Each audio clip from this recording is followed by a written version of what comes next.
رسول اللہ صلی اللہ علیہ وسلم نے فرمایا کہ ایک روز موسیٰ علیہ السلام نے کھڑے ہو کر بنی اسرائیل میں خطبہ دیا تو آپ سے پوچھا گیا کہ لوگوں میں سب سے زیادہ صاحب علم کون ہے؟ انہوں نے فرمایا کہ میں ہوں۔ اس وجہ سے اللہ کا غصہ ان پر ہوا کہ انہوں نے علم کو خدا کے حوالے کیوں نہ کر دیا۔ تب اللہ نے ان کی طرف وحی بھیجی کہ میرے بندوں میں سے ایک بندہ دریاؤں کے سنگم پر ہے جہاں فارس اور روم کے سمندر ملتے ہیں، وہ تجھ سے زیادہ عالم ہے۔ موسیٰ علیہ السلام نے کہا کہ اے پروردگار، میری ان سے ملاقات کیسے ہو؟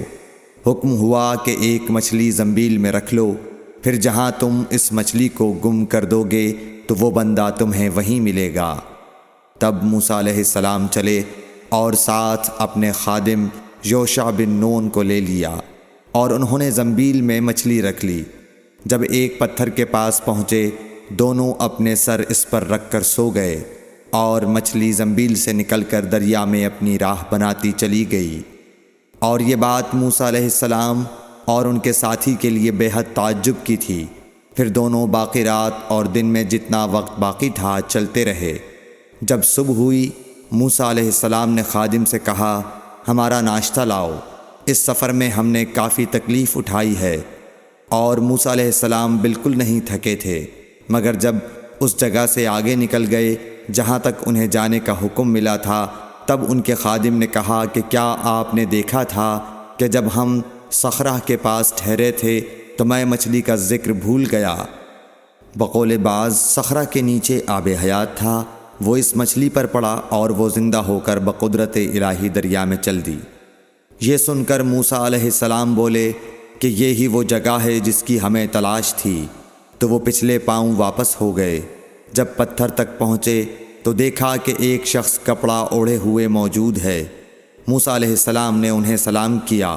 خضر نے کہا کہ تمہاری سرزمین میں سلام کہاں؟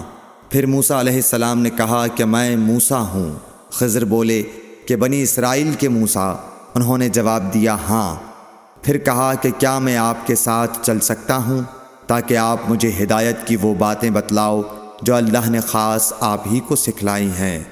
خضر بولے کہ تم میرے ساتھ صبر نہیں کر سکو گے۔ اے موسیٰ، مجھے اللہ نے ایسا علم دیا ہے جسے تم نہیں جانتے، اور تم کو جو علم دیا ہے اسے میں نہیں جانتا۔ اس پر موسیٰ علیہ السلام نے کہا کہ خدا نے چاہا تو آپ مجھے صابر پاؤ گے، اور میں کسی بات میں آپ کی نافرمانی نہیں کروں گا۔ پھر دونوں دریا کے کنارے کنارے پیدل چلے۔ ان کے پاس کوئی کشتی نہ تھی کہ ایک کشتی ان کے سامنے سے گزری تو کشتی والوں سے انہوں نے کہا کہ ہمیں بٹھا لو۔ خضر کو انہوں نے پہچان لیا اور بغیر کرائے کے سوار کر لیا۔ اتنے میں ایک چڑیا آئی اور کشتی کے کنارے پر بیٹھ گئی۔ پھر سمندر میں اس نے ایک یا دو چونچیں ماری۔ اسے دیکھ کر خضر بولے کہ اے موسیٰ، میرے اور تمہارے علم نے اللہ کے علم میں سے اتنا ہی کم کیا ہوگا جتنا اس چڑیا نے سمندر کے پانی سے۔ پھر خضر نے کشتی کے تختوں میں سے ایک تختہ نکال ڈالا۔ موسیٰ علیہ السلام نے کہا کہ ان لوگوں نے تو ہمیں کرایہ لیے بغیر مفت میں سوار کیا، اور آپ نے ان کی کشتی کی لکڑی اکھاڑ ڈالی تاکہ یہ ڈوب جائیں۔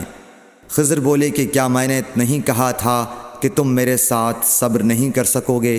اس پر موسیٰ علیہ السلام نے جواب دیا کہ بھول پر میری گرفت نہ کرو۔ موسیٰ علیہ السلام نے بھول کر یہ پہلا اعتراض کیا تھا۔ پھر دونوں چلے۔ کشتی سے اتر کر ایک لڑکا بچوں کے ساتھ کھیل رہا تھا۔ خضر نے اوپر سے اس کا سر پکڑ کر ہاتھ سے اسے الگ کر دیا۔ موسیٰ علیہ السلام بول پڑے، کیا آپ نے ایک بے گناہ بچے کو بغیر کسی جانی حق کے مار ڈالا؟ غضب ہو گیا۔ خضر بولے کہ میں نے تم سے نہیں کہا تھا کہ تم میرے ساتھ صبر نہیں کر سکو گے؟